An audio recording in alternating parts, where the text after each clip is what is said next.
Hello friends, welcome back to our channel ఈ ముచ్చట. ఇలాంటి మరిన్ని వీడియోల కోసం మన ఛానల్ని సబ్స్క్రైబ్ చేసుకోండి, పక్కనున్న బెల్ ఐకాన్ యాక్టివేట్ చేసుకోండి. ఈరోజు ఈ వీడియోలో తెలంగాణ భవన నిర్మాణ మరియు ఇతర నిర్మాణ కార్మికుల సంక్షేమ బోర్డు నుంచి లేబర్ కార్డ్ అనేది ఏ విధంగా అప్లై చేసుకోవాలి, దీనికి కావాల్సిన అర్హతలు, కార్మికునికి లభించే ప్రయోజనాల గురించి ఈ వీడియోలో తెలుసుకుందాం. ఇక్కడ చూసుకుంటే తెలంగాణ భవన మరియు ఇతర నిర్మాణ కార్మికుల సంక్షేమ బోర్డు కార్మికుల నమోదు ముఖ్యాంశాలు ఇక్కడ చూసుకోవచ్చు.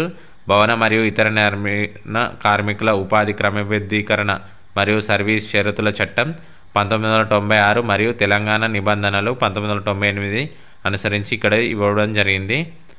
భవన మరియు ఇతర నిర్మాణ రంగంలో పనిచేసే కార్మికుల సంక్షేమం కోసం 1996 సంవత్సరంలో తెలంగాణలో 1998లో ఈ చట్టం అనేది రూపొందించడం జరిగింది.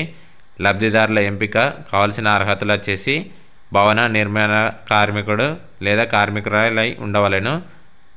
ఉదాహరణకు తాపీ మేస్త్రి, ఎలక్ట్రీషియన్, ప్లంబరు, పెయింటర్లు, ట్రైల్స్, వడ్రంగి, వడ్డెర కార్మికులు మరియు ఇతర నిర్మాణ రంగ కార్మికులై ఉండవలెను. మిగతా వారు కూడా అప్లై చేసుకోవచ్చు. అదేవిధంగా 18 సంవత్సరాల నుండి 60 సంవత్సరాల లోపు వయసు కలిగిన వారు మాత్రమే అర్హులు. నమోదు చేసుకున్న నాటికి 12 నెలల్లో 90 రోజులు తక్కువ కాకుండా భవన మరియు ఇతర నిర్మాణ రంగంలో పనిచేసి ఉండాలి. ఇక్కడ నమోదు చేసుకోవడానికి విధానం వచ్చేసి నిర్ణీత దరఖాస్తు ఫామ్తో పాటు photo, Aadhaar card, ration card, అదేవిధంగా బ్యాంక్ పాస్బుక్, అదేవిధంగా పని వివరాలతో ఫారంతో మీ సేవ ద్వారా అప్లై చేసుకోవాల్సి ఉంటుంది. ఇక్కడ అప్లై చేసుకోవడానికి, నమోదు చేసుకోవడానికి 110 రూపాయలు 5 సంవత్సరాలకు గాను డీడీ చెల్లించాల్సి ఉంటుంది బ్యాంకు ద్వారా.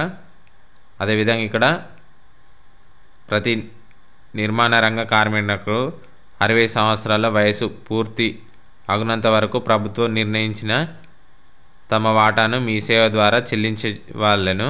అంటే ప్రతి 5 సంవత్సరాలకు ఒకసారి రెన్యువల్ చేసుకోవాల్సి ఉంటుంది. ఇక్కడ తెలంగాణ భవన మరియు ఇతర నిర్మాణ కార్మికుల సంక్షేమ బోర్డు ద్వారా నమోదైన కార్మికులకు అందిస్తున్న ప్రయోజనాలు ఇక్కడ చూసుకోవచ్చు. వివాహ కానుక 30,000 రూపాయలను నమోదైన మహిళా కార్మికురాలకు లేదా కార్మికుడు యొక్క ఇద్దరు కుమార్తెలకు వర్తిస్తుంది. అనగా కార్మికుడు లేదా కార్మికురాలు యొక్క ఇద్దరు కుమార్తెలు జన్మించినట్లయితే వారికి ఒక్కొక్కరి చొప్పున 30,000 60 రూపాయలు పొందవుతారు. దీనికి సంబంధించి 1 సంవత్సరం ముందు బోర్డు నందు కార్మికుడు కార్మికురాలై నమోదై ఉండవలెను. లేబర్ కార్డు తీసుకొని సంవత్సరం గడిచినతో దీనికి అర్హులుగా పరిగణించబడతారు. అదేవిధంగా ప్రస్తుతి సహాయం 30,000 రూపాయలు నమోదైన కార్మికుని భార్యకు, మహిళా కార్మికులకు లేదా కార్మికుడు కార్మికురాలు యొక్క ఇద్దరు కుమార్తెలకు ఒక్కొక్కరికి 2 కానుపుల వరకు వర్తిస్తుంది. అంటే ఒక కార్మికునికి 2 కుమార్తెలు ఉన్నచో వారి కుమార్తె పుట్టినచో వారి ఇద్దరికి 2 కానుపుల వరకు వర్తిస్తుంది. అది కాకుండా కార్మికుని యొక్క భార్యకు ఇద్దరు కూతుర్లు జన్మించినచో వారికి కూడా ఈ ప్రస్తుతి సాయం 30,000 రూపాయలు, 30,000, 60,000 రూపాయలు అందుతాయి. అదేవిధంగా ఇక్కడ చూసుకోవచ్చు, ఇక్కడ ఇన్సూరెన్స్ కూడా లభించడం జరుగుతుంది.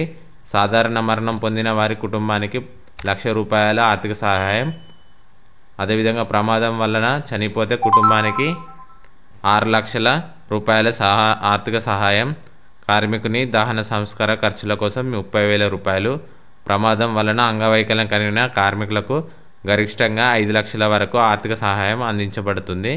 ఇక్కడ తాత్కాలిక వైద్య ఖర్చుల కింద కార్మికులకు నెలకు 4,500 చొప్పున గరిష్టంగా 13,500 3 నెలలకు మాత్రమే అందించబడుతుంది. మరిన్ని వివరాలకు వెబ్సైట్ tbcoc.www.telangana.gov.in అనే వెబ్సైట్ నందు చూసుకోవచ్చు.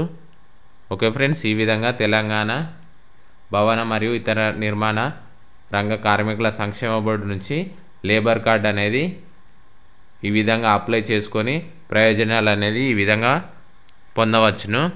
ఇది అందరికీ ఉపయోగపడే సమాచారం కాబట్టి ఈ వీడియోను షేర్ చేయండి, లైక్ చేయండి, సబ్స్క్రైబ్ చేయండి. Thank you for watching this video.